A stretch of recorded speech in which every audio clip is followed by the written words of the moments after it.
অধিনায়ক আফিদা খন্দকারকে।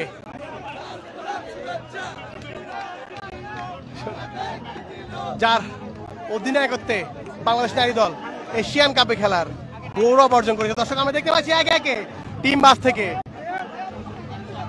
প্রবেশ করছেন দর্শক।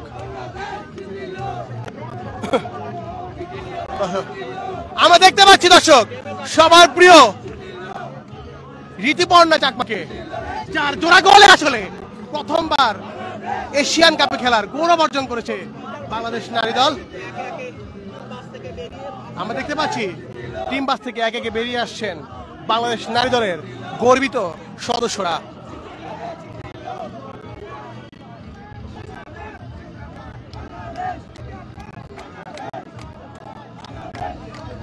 ভাই ভাই ভিউটা কে দিলেন?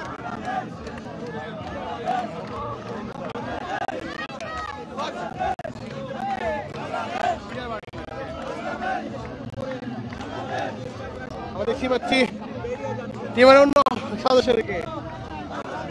আমরা দেখতে পাচ্ছি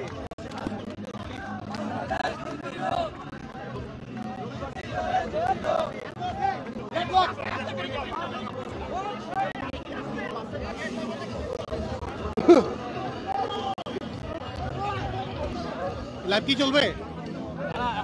এখন লাগছে না, অফ।